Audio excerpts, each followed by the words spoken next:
श्री जगन्नाथ महाप्रभु के भक्त श्री सदन कसाई, सदन कसाई जो थे वो मांस बेचते थे, यही उनका काम था।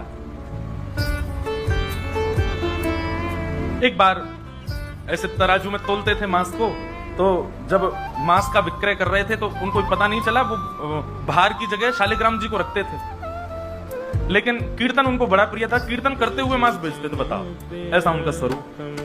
एक बार एक महात्मा वहां से निकल रहे थे, तो महात्मा ने जैसे देखा तो देखते ही पहचान गए, मुंह पे कपड़ा रख करके जा रहे थे, देखा कि ये तो शालिग्राम जी। तुरंत, अरे तुम क्या कर रहे हो, बहुत बड़ा पाप है ये तो, साक्षात शालिग्राम जी। उसने कहा महाराज मुझसे गलती होगी, मुझे तो पहचान है नहीं। बोले लाओ इनको, मुझको तो। शालिग्राम जी ले लिए महाराज, जाकर के शुद्ध नदियों के जल से स्नान कराया, पंचामृत स्नान कराया, इत्र लगाया, चंदन लगा करके चांदी के सिंहासन पर बैठा के माला पधरा दी, ठाकुर जी का कीर्तन, बढ़िया खीर बना के भोग लगाई, खूब रोए। महात्मा बोले कि नाथ आप भी कहाँ के कसाई के यहाँ बैठे थे, अब आप विराजो, प्रेम से रतन सिंहासन पर विराजो। ठाकुर जी विराज गए। रात्रि को महात्मा के स्वप्न में आए, स्वप्न में आकर के बोले सुनो, सुबह होते ही हमको ले जाओ और हमको वो सदन कसाई के पास छोड़ के आओ। महात्मा बोले महाप्रभु मांस बेचता है वो, आपको तोलता है, तोलने के लिए भार बना करके रखा, आप उसके यहाँ क्या करेंगे?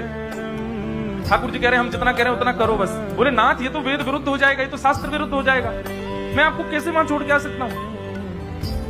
आपको वहां क्या सुख मिल रहा है? वो शुद्ध नहीं, पवित्र नहीं, उसका स्थान अच्छा नहीं, मांस विक्रय करने वाला व्यक्ति, महापापी व्यक्ति, वहां क्यों जाना है आपको? ठाकुर जी बोले कहीं पर हमको स्नान करने में सुख मिलता है, कहीं हमको सिंहासन पर बैठने में सुख मिलता है, कहीं भोजन करने में सुख मिलता है, कहीं माला पहनने में सुख मिलता है, सदन कसाई के हमको लुढ़कने में सुख मिलता है। उसके तराजू में, जब वो तराजू से तोलता है तो हम इधर उधर लोटपोट होते हैं, हमको उसमें बहुत आनंद आता है, हमको छोड़ के आओ उसके पास से। और वो मांस विक्रय करता है, चलो जो भी है, लेकिन जब उसके यहाँ तोला जाता है और वो तोलते समय हम लुढ़कते हैं तो वो कीर्तन गाता है, वो मुझे बहुत अच्छा लगता है, मुझे उसके पास छोड़ के आओ।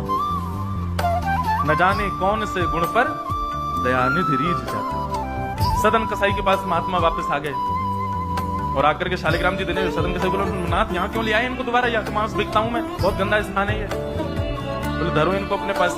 ठाकुर जी रात में स्वप्न में आकर के कह के गए कि उनको तुम्हारे संग ही रहना है। हाथ पांव कांपने लगे, नेत्रों से अश्रुधार गिरने लगे सदन कसाई के। मन में विचार करते हुए कहता है कि मैं इतना पापी, इतना गंदा इंसान, और ये ठाकुर जी मुझसे मिलने के लिए मेरे पास चले आए। मैं इनके लिए इतना भी नहीं कर सकता कि ये दूषित काम ना करूं। ज्यादा से ज्यादा क्या होगा, भोजन ही तो नहीं मिलेगा मुझे, धन ही तो नहीं कमाऊंगा, लेकिन इससे बड़ा और धन क्या चाहिए कि ठाकुर जी मेरे से मिलने के लिए व्याकुल हो। उसी समय सदन कसाई ने अपनी दुकान बेच दी, सब काम बंद कर दिया।